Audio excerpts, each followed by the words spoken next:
우리 앞뒤 자분과 이렇게 인사했으면 좋겠습니다. 졸지 맙시다.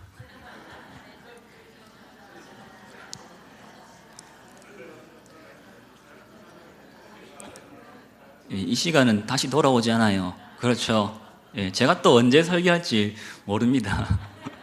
오늘이 마지막이 될 수도 있을 것이고, 병영교회에서 아니면 다음번 또 설교할 기회가 있을지 모르겠는데, 오늘이 제 마지막 설교라고 생각하시고 들어주셨으면 좋겠습니다. 지난주 혹시 제가 드린 설교한 말씀 내용 기억나십니까? 무슨 내용이었죠? 네, 기도에 대한 내용이었습니다. 요나가 기도를 어떻게 했는가? 잘 아시네요. 감사합니다. 왜? 지난주에 했기 때문에 조금 기억하실 거라고 생각합니다. 오셨던 분들은 그런 것 같아요. 하나님께서는 언제나 저희들에게 회개의 길을 열어주시고 있는 것 같아요.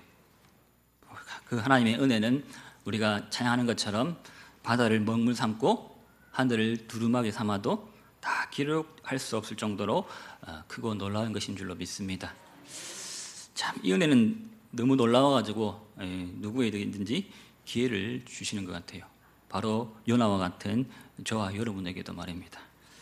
정전이 돼가지고 전기가 딱 들어오면 어떻습니까? 지난 주일날 교회 불 나갔지 않습니까? 캄캄하다 갑자기 불이 탁 켜지는 거 어떻던가요? 좋죠. 그래요. 맞았습니다. 방이 더 환하게 보이는 것 같습니다. 그렇지 않아요? 예. 요나도 그랬을 것 같습니다. 깜깜한 그 물고기 뱃속에 갇혀 있다가 육지로 탁 튀어나왔을 때 온 세상이 그렇게 찬란하고 밝았을 것입니다. 우리는 선지자 요나가 자신이 토해진 그곳에서 구원의 하나님께 할렐루야 이렇게 외치는 모습을 상상해 볼 수가 있을 것입니다. 얼마나 좋았겠습니까? 그 꿀인내 나는 물고기 뱃속에 있다가 육지로 탁 토해졌을 때 그냥 있었겠습니까? 아유, 하나님 감사합니다 이렇게 안 했겠죠. 할렐루야 그럼 한번 지를까요? 할렐루야 막 이렇게 막 온 춤을 다 추고 막 그렇게 했을 겁니다. 그만큼 좋았겠죠. 왜? 죽다가 살아났으니까. 요나서 2장이 바로 그렇게 끝납니다. 2장 마지막 절에 보시면 10절 보시면은 여호와께서 그 물고기에게 말씀하심에 요나를 육지에 도하니라. 그렇게 말씀이 끝나고 있어요. 요나가 어떻습니까? 마치 세례받은 사람처럼 물속 깊이 깔아앉아 있다가 이렇게 다시 물 위로 올라온 거듭난 새 사람처럼 되었습니다. 이제 그는 용서받은 하나님의 종으로서, 또 수월의 뱃속에서 기도의 응답을 받은 자로서, 또 고난의 교훈을 익힌 자로서, 하나님의 구원을 체험한 자로서 이렇게 육지에 서게 되었다는 것입니다. 오늘 본문은 요나가 죽은 사람들 가운데서 살아난 사람답게 자신을 하나님께 재헌신하는 장면으로 이루어져 있습니다. 그리고 죽어 마땅했던 배반의 선지자를 복직시키시는 하나님의 관대한 은혜에 대해서 오늘 본문은 말씀해 주고 있습니다. 본문의 시작을 한번 보십시오. 3장 1절을 보시게 되면 어떻게 시작하고 있습니까? 여호와의 말씀이 두 번째로 요나에게 임하였다고 그렇게 기록하고 있죠. 여러분 3장 1절하고 1장 1절을 한번 보세요. 거의 동일하죠. 틀린 게 뭐가 있습니까? 그렇죠. 아이고 예리하십니다. 아믹대의 아들. 여기에 내용이 3장 1절에는 빠져 있죠. 또 뭐가 있습니까? 그렇죠. 맞습니다. 두 번째로 거기에 3장 1절에는 들어가 있습니다. 그거 말고는 다른 게 있습니까? 똑같아요. 마치 아무 일도 없었던 것처럼, 마치 1장 1절로 되돌아온 것처럼 그렇게 서술하고 있는 것이 오늘 본문의 3장 1절 말씀입니다. 육지로 돌아온 지 얼마나 지났는지 우리가 알 수는 없지만은 하나님이 말씀하신 다시금 그렇게 말씀을 하셨다는 겁니다. 여러분, 인간은 자기에게 막 이렇게 큰 해를 끼쳤거나 맡겨준 일에 대해서 크게 망친 사람에게 같은 일을 두 번 다시 맡기려고 하지를 않습니다. 저만 해도 그렇습니다. 딱 일을 딱 시켰는데 맡겨놨는데 일을 막 해놨다면 다음에 또 맡기겠습니까? 안 맡기겠죠. 예. 그래서 직책을 태만히 수행하거나 큰 실수를 저지른 사람은 해고되거나 사임을 해야 되는 것이 우리 일반적인 사회에 그런 통용되는 그런 현실입니다.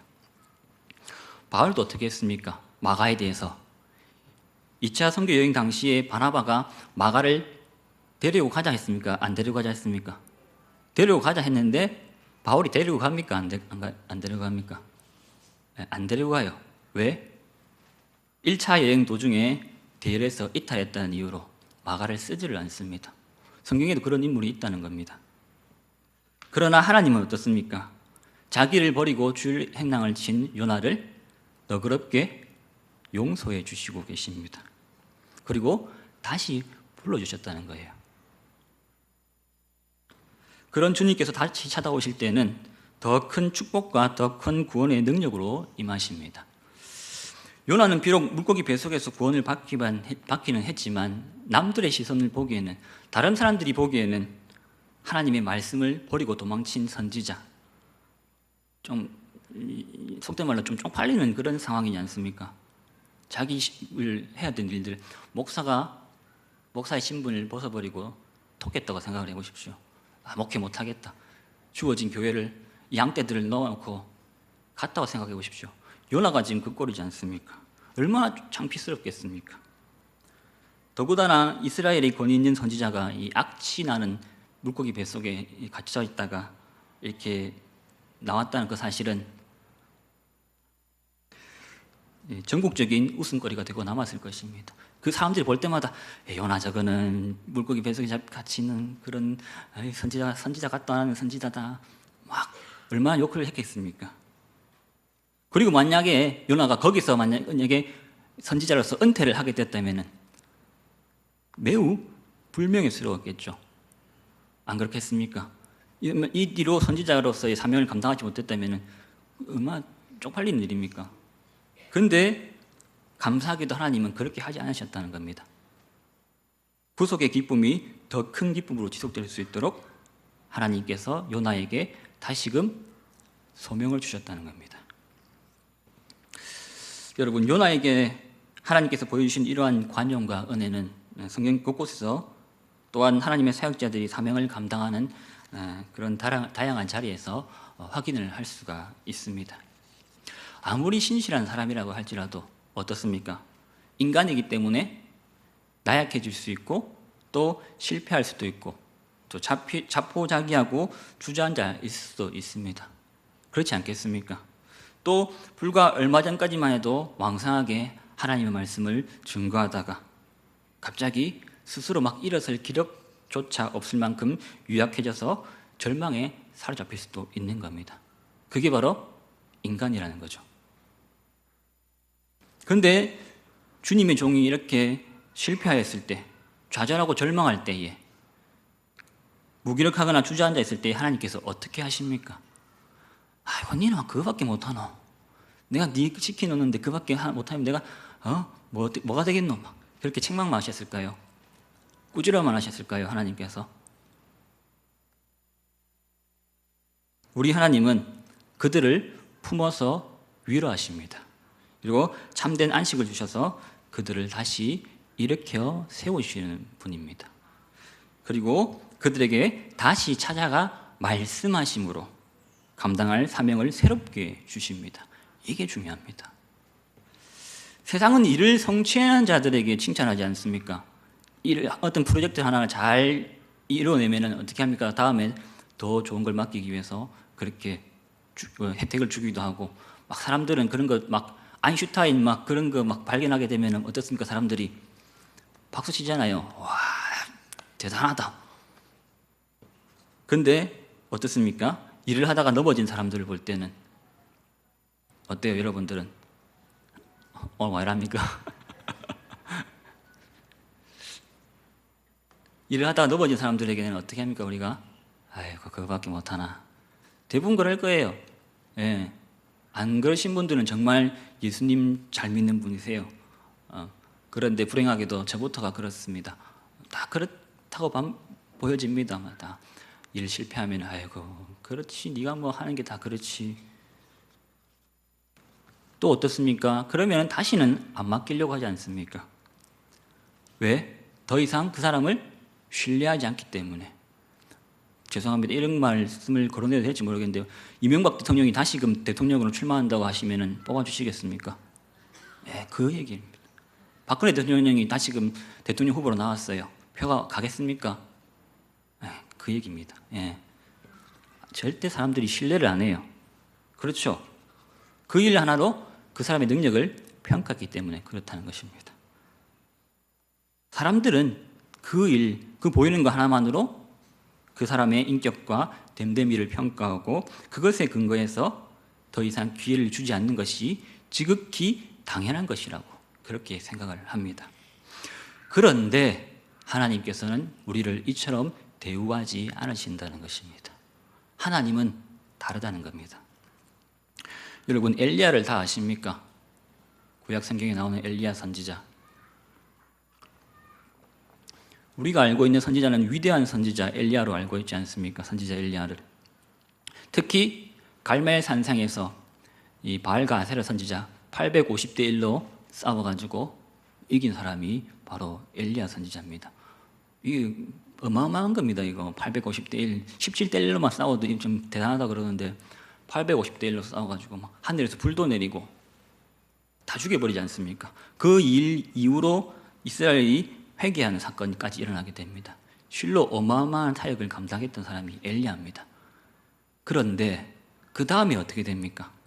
엘리야가 이세벨의 그 왕후, 그 당시의 왕후였던 이세벨 말 한마디에 깨갱하고 도망가 버리지 않습니까? 이세벨이 그를 죽이겠다고 위협했을 때에 그는 자기 목숨을 위해서 사명을 내팽개치고 도주해 버립니다.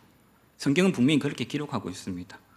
심지어 도주하던 중에 지쳐가지고 로뎀 나무 아래에서 하나님 나 좀 죽여주십시오. 요나하고 똑같아요. 이 사람도 엘리야도 죽여주십시오. 내 생명을 거두어 가십시오라고 그렇게 고백했던 사람이 바로 엘리야 선지자입니다. 그러나 하나님께서는 그를 실패자로 단죄하거나 불순종한 자라고 매도하지 않으셨습니다. 천사를 보내서 음식을 주시고 세미한 소리로 힘을 얻도록 격려하시고 다시금 그에게 감당할 사명을 맡기셨습니다. 세상적인 눈으로 볼 때에 갈멜산의 정상에서 로뎀나무 아래로 추락했던 이 엘리야, 이 엘리야는 선지자로서의 사명이 다 끝났다고 봐도 무방할 것입니다. 그런데 하나님께서는 다시금 그에게 말씀을 주시고 사명을 주심으로 그로 충성된 삶, 헌신된 삶을 살게 하시고 그로 끝까지 영예로운 당신의 종으로서 이름을 지키도록 하셨습니다. 엘리야 하면 생각나는 게 뭡니까? 죽지 않고 하나님께로 간 사람, 이 엄청난 진짜 전무후무한 이 일들을 감당했던 사람. 감히 우리가 엘리야처럼 되고 싶습니다라고 말도 못할 정도로 그런 위대한 선지자가 바로 엘리야였다는 것. 그런데 그도 이처럼 정말 입에 담기도 부끄러울 정도로 그런 과거가 있었다는 것을 우리가 돌아보게 됩니다. 또 어떻습니까? 베드로는 어때요?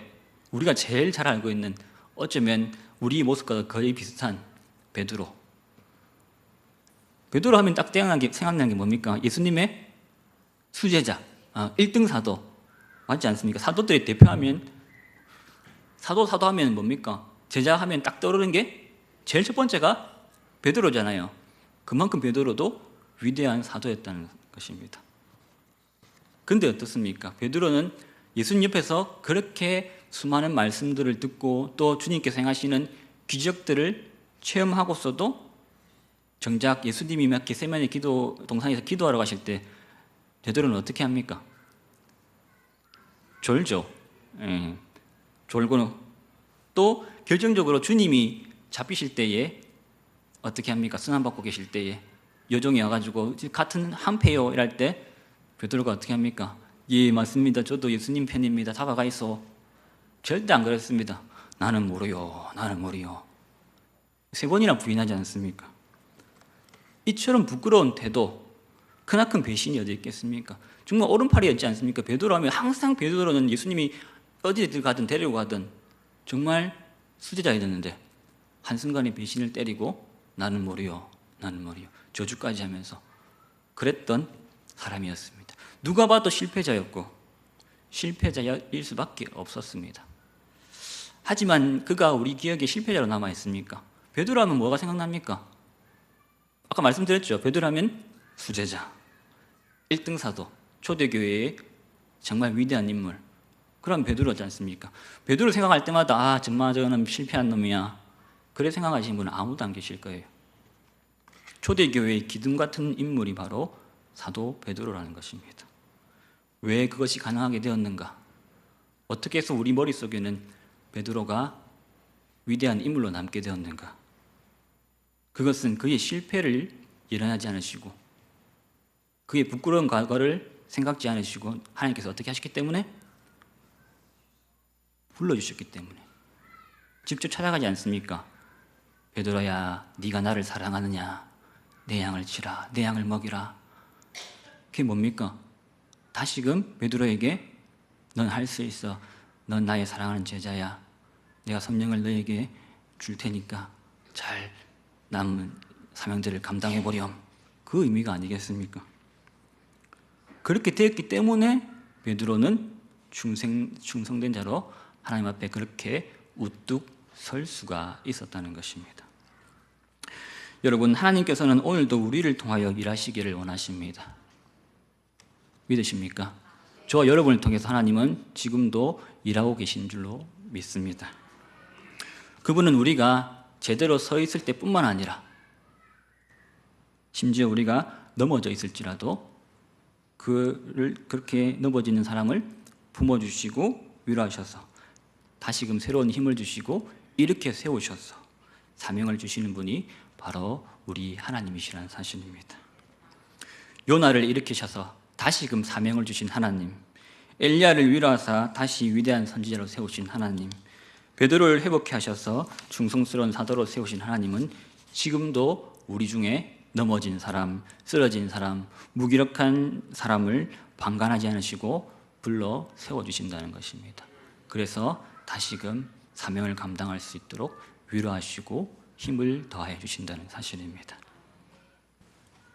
그처럼 은혜로우신 분, 그처럼 크신 자비와 긍휼을 지니신 분이 바로 우리 하나님이시라는 사실입니다. 여러분, 복 받은 거예요. 하나님은 우리의 아버지가 되시지 않습니까? 아버지가 그렇게 우리에게 사랑해 주시고 위로해 주시고 격려해 주시고 넘어져 있으면 일바퀴 세워 주시고, 부모님이시잖아요. 다들 자식들 자빠져 있으면 어떻게 합니까? 죄송합니다. 그냥 안 둡니까? 우리 주희 집사님, 원영이 원경이 넘어져 있으면 어떻게 합니까? 아이고 잘 됐네, 꽃이다, 말 안 듣더만은, 그렇게 합니까? 절대 안 그렇다는 겁니다. 하나님은 넘어진 자에게 아이고 아프지, 괜찮나, 일어나라, 힘을 내, 내가 치료해 줄게. 그리고 나서 어떻게 합니까? 아들로서 해야 될 일, 또 학생으로서 해야 될 일들을 그렇게 감당할 수 있도록 밀어주시는 분이 하나님이시라는 겁니다. 아버지가 그렇다는 거지 않습니까? 나는 과거에 실패했기 때문에 앞으로도 실패할 것이라도 단정 짓지 마시기 바랍니다. 주님은 과거를 묻지 않으시고 우리에게 찾아오셔서 우리를 일으키시며 다시 사명을 주실 것이기 때문입니다. 그러한 하나님을 온전히 의지하시는 저와 여러분 되시기를 간절히 바랍니다. 이런 하나님은 요나에게 이렇게 말씀합니다. 2절 말씀을 보시게 되면은 니느웨로 가서 내가 내게 명한 바를 그들에게 선포하라, 그렇게 말씀을 하셨습니다. 이 두 번째 소명은 요나가 다시스로 가는 불순종을 범하기 전에 받았던 소명과 조금도 다름이 없었습니다.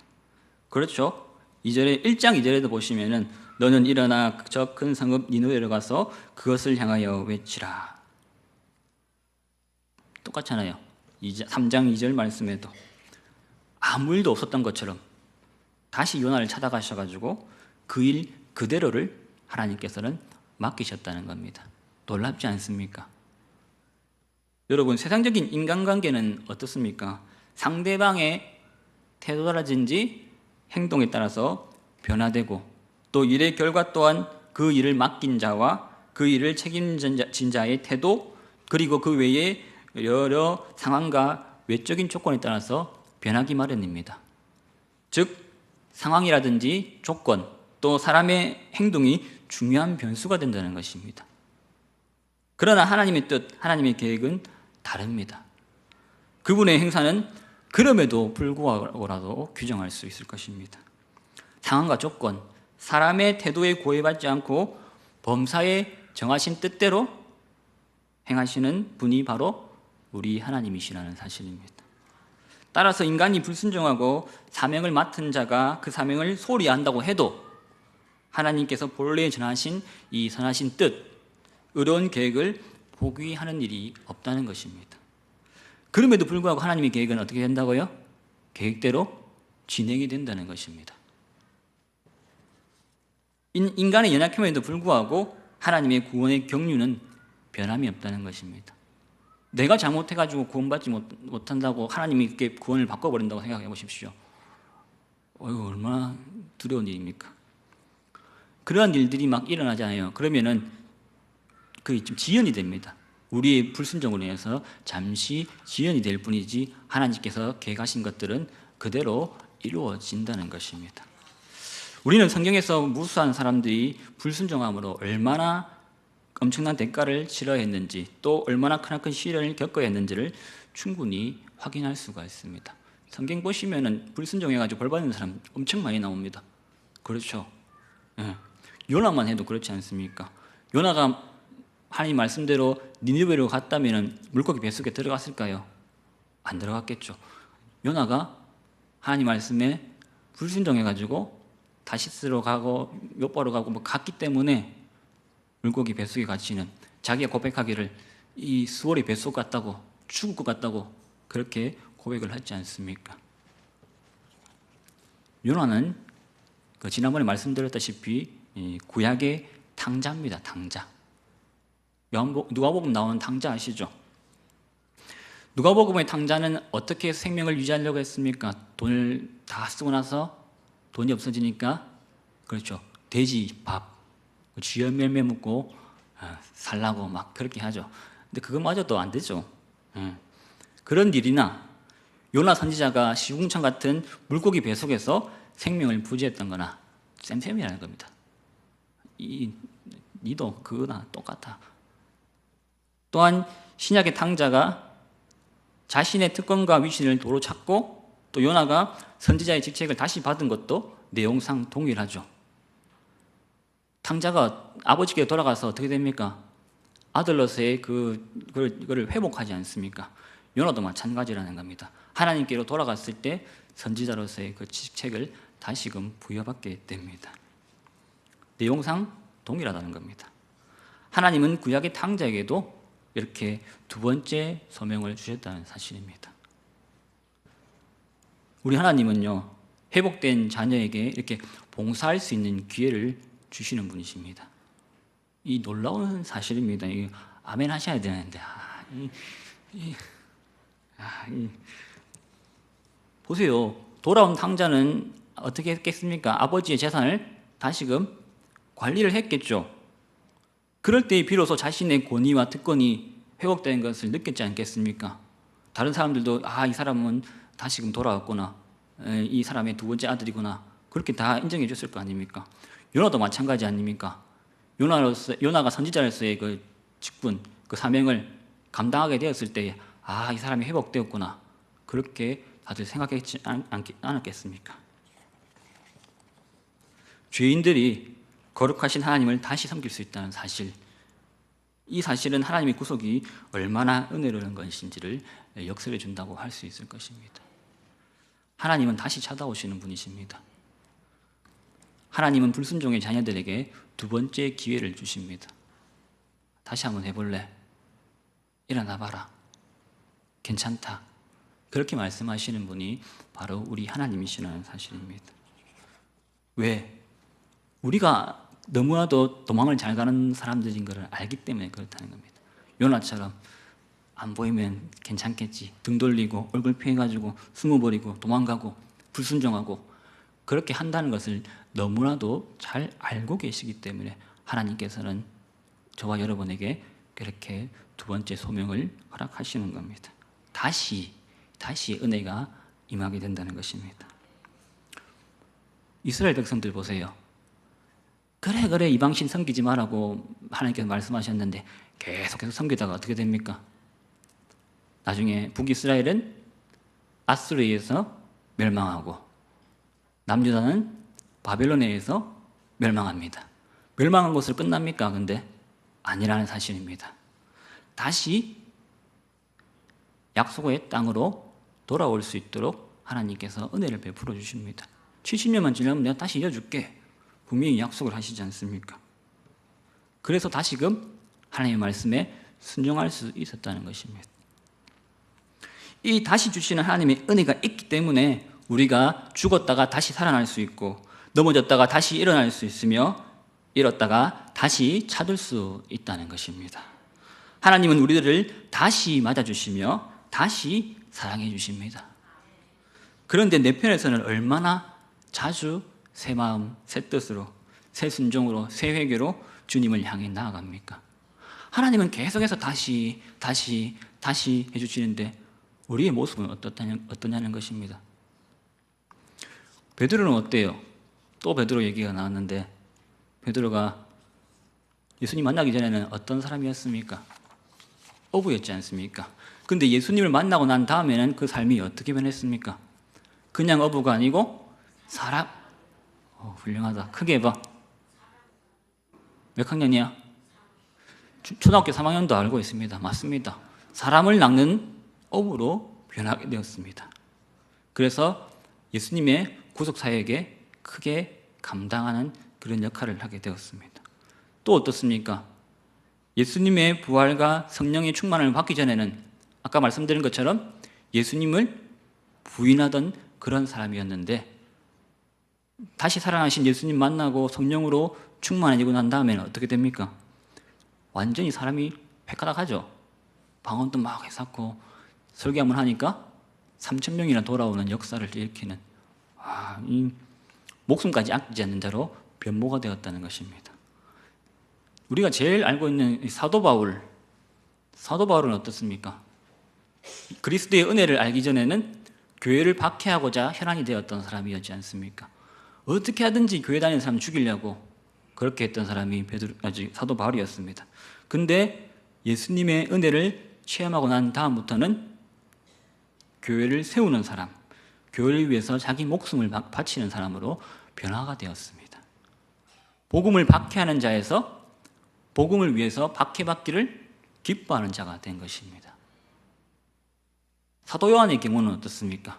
사도 요한의 별명이 뭔지 혹시 아십니까? 뭐고? 사도 요한의 별명이 뭐야?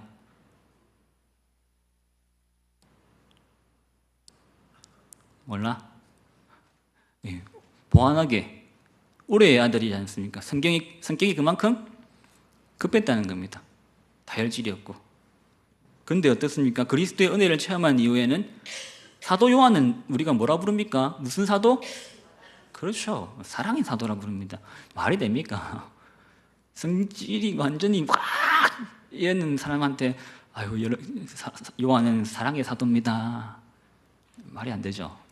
근데 어떻게 그리스도의 은혜를 체험한 이후에 다시 그 은혜를 경험한 다음에는 사람이 완전히 변화되었다는 겁니다. 왜? 다시 주신 은혜로, 하나님이 부어주신 그 다시의 은혜 때문이라는 것입니다.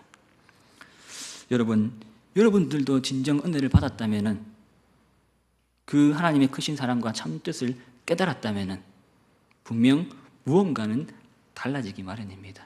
그게 막 확 변화될 수도 있을 것이고, 아니면 진짜 한 정도로 그렇게 변화될 수도 있겠죠.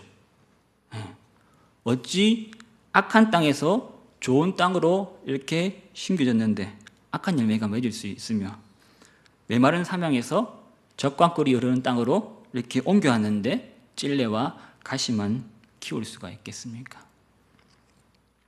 진정 은혜를 받았다면 우리 삶에는 아름답고 축복된 변화가 따르기 마련이고, 그것은 결코 희미하거나 애매한 것이 아니고 확실하고 분명한 증거로 드러내야 될 줄로 믿습니다. 은혜 받은 사람은 달라야 됩니다. 여러분, 내 은혜 받았네, 은혜 받았네, 이게 은혜 받은 거 아닙니다. 은혜 받은 사람은 변합니다. 저기 죄송합니다, 저기 미쳤나? 진짜 그렇게 제가 경험했습니다. 제 친구가, 잠시 제 얘기를 좀 하겠습니다. 제 친구가, 제 고3 때 친구가 하나 있었는데, 그 친구가 좀 싸움을 잘해요. 싸움도 잘하고 좀 소위 말하는 그런 양아치, 착했는데, 애는 착했는데 싸움을 잘해가지고 그렇게 좀 하고 뭐 술도 많이 마시고 그런 친구였는데, 예수님을 만나고 난 다음에는 아가 변해버리더라고요. 항상 얘기하기를 저거 미쳤나? 그렇게 막 진짜 얘기할 정도로 헷가닥 하더라고요, 애가. 지금 저기 담임 목사하고 있습니다. 제 동기인데, 제 친구인데 지금 여기 어디다 경기도 쪽에 지금 담임 목사를 하고 있습니다. 이랜드 사목 하다가 지금 이렇게 담임 목사로 나와가지고 사역을 하고 있는데, 놀랍더라고요. 제가 그런 것들 직접 경험하고 나니까 저도 그렇지 않습니까? 아닙니까? 저는 어땠을 것 같습니까? 착했을 것 같습니까? 여러분, 하나님의 그런 은혜를 받았다면은 여러분들도 은혜에 합당한 열매를 맺는지 한 번쯤 자신을 돌아보셨으면 좋겠습니다. 그리고 그렇게 되기를 힘쓰시는 저와 여러분이 되시기를 바랍니다. 그러한 변화를 원한다면은 먼저 하나님의 은혜를 구하며 그 풍성한 은혜 가운데 항상 거하시기를 주님의 이름으로 축원합니다. 계속해서 본문을 보게 되면은 이제 요나는 말씀대로 일어나서 니느웨로 갔다고 말씀하고 있습니다. 3절 말씀을 보시게 되면 그렇죠. 3절에 보시면은 요나가 여호와의 말씀대로 일어나서 니느웨로 가니라 이렇게 기록하고 있습니다. 1장 3절을 한번 보세요. 어떻게 합니까? 요나가 땡땡땡땡 일어나 다시스로 도망갔다 이렇게 기록되어 있습니다. 정반대죠. 1장에서는 다시스로 도망간 사람, 그런데 오늘 3장에서는 어디로?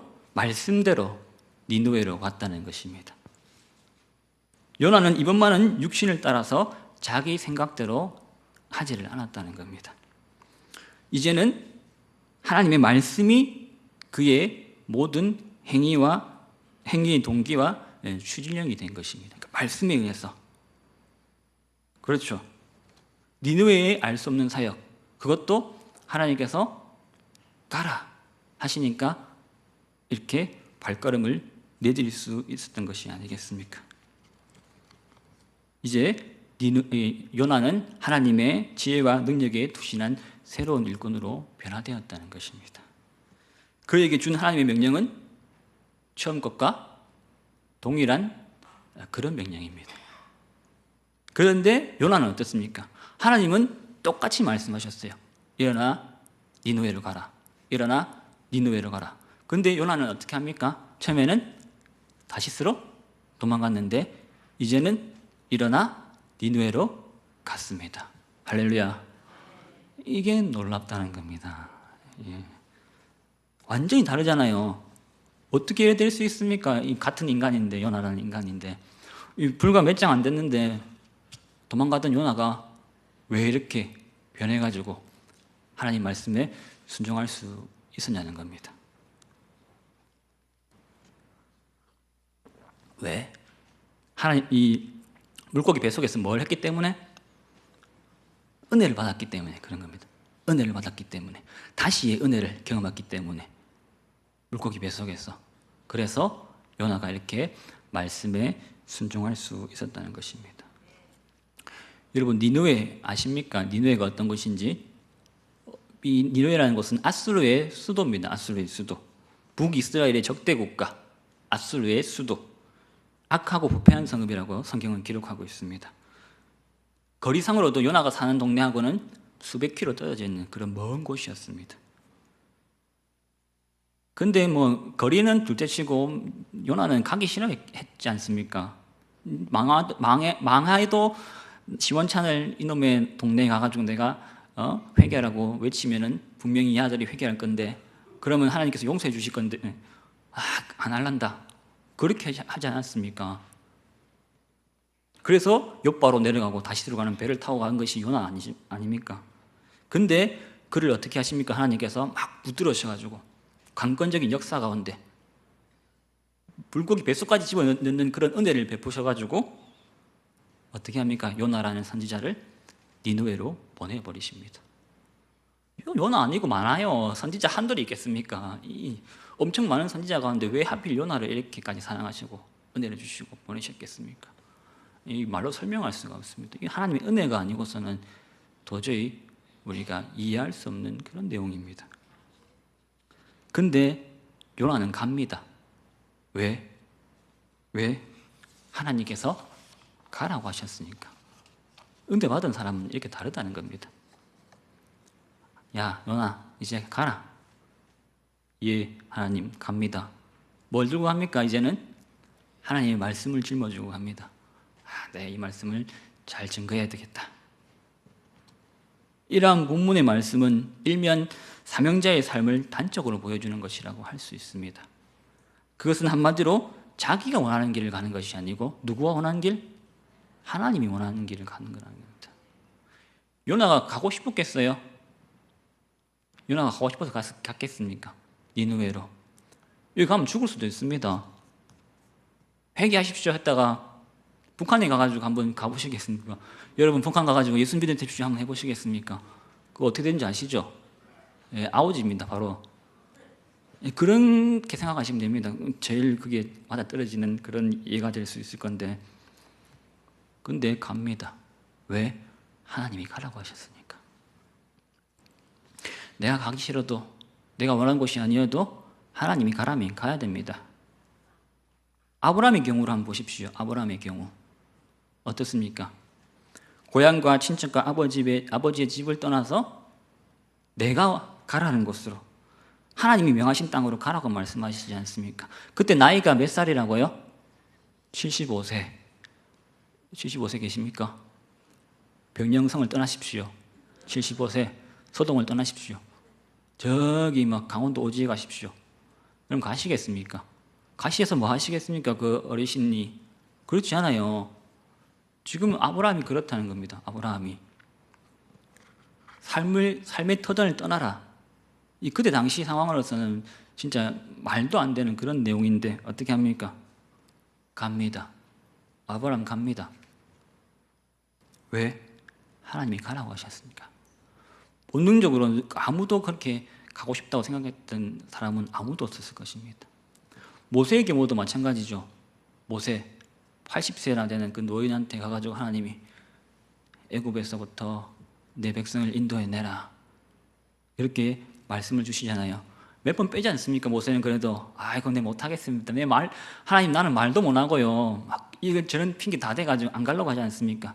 그런데 어떻게 합니까? 결국에는 하나님께서 보내버리지 않습니까? 내가 해줄게. 가라. 왜 가지 않습니까? 왜?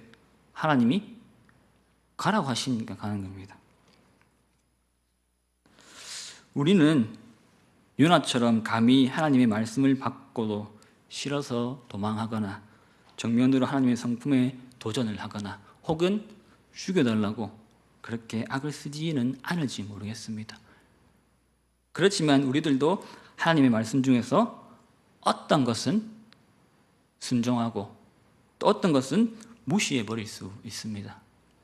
또 어떤 말씀은 믿고 다른 말씀은 그런가 의심하거나 적당한 편리대로 해석하고 넘어갈 수 있습니다. 우리는 하나님의 말씀을 내 기호나 취향에 따라서 차별해 가면서 읽을 수가 있습니다. 이 말씀 좋네. 이건 내 은혜 된다. 밑줄 쫙 별표. 이거는 무슨 말씀이 이래. 안 읽을란다. 그렇게 할 수 있다는 겁니다. 그렇게 하나님 믿으면 어떻습니까? 이게 제대로 믿는 겁니까? 그런 하나님의 모습은 내가 만들어낸 인조신의 모습일 뿐입니다. 우상이죠. 내가 하나님의 말씀을 차등시하거나 가감한다는 것은 그 말씀의 건의 여부를 하나님이 아닌 자신의 판단으로 결정한다는 것입니다. 우리들이 이 같은 자세로 말씀을 읽고 듣는다면 우리들도 요나의 과거를 답습하는 것과 다를 바가 없다는 것입니다. 여러분들은 어때요? 극단적인 예를 하나 들어볼까요? 담임 목사님이 설교하실 때랑 제가 설교할 때랑 어떻습니까? 똑같이 들립니까? 아유, 감사합니다. 복 받으십시오. 그렇게 돼야 됩니다. 예. 아이, 제 정목사 저거는 말도 뜨뜻거리고 좀 쪼면한 게 뭘, 아직 나도 어린 게, 그래 생각하시면 그렇게 들리는 거고, 그래도 하나님이 세우신 종인데 내가 말씀 잘 들어야지. 그래도 이 사람을 통해서 주시는 말씀이 있지 않겠나. 그렇게 하시는 분들은 말씀을 받아가는 겁니다. 그럼 그 말씀이 여러분에게 은혜가 되는 것이고 삶의 힘이 될 줄로 믿습니다. 예. 감사합니다. 사랑합니다. 자, 말씀을 마무리하겠습니다. 하나님은 요나에게 이렇게 말씀하셨어요. 내가 너에게 명한 바를 전하라. 그렇게 말씀하셨습니다. 요나가 니느웨의 선교 사명을 위해서 갖춰야 될 것은 아무것도 없었어요. 단지 하나님의 말씀뿐이었다는 겁니다. 요나 선지자는 그래서 하나님의 말씀을 전하기 위해서 다시금 돌아왔습니다. 돌아온 요나는 우리에게 커다란 도전과 모범이 됩니다.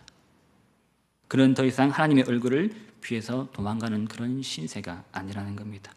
이제 떳떳한 선지자로서 대제국의 수도를 향해서 당당하게 나아가고 있습니다.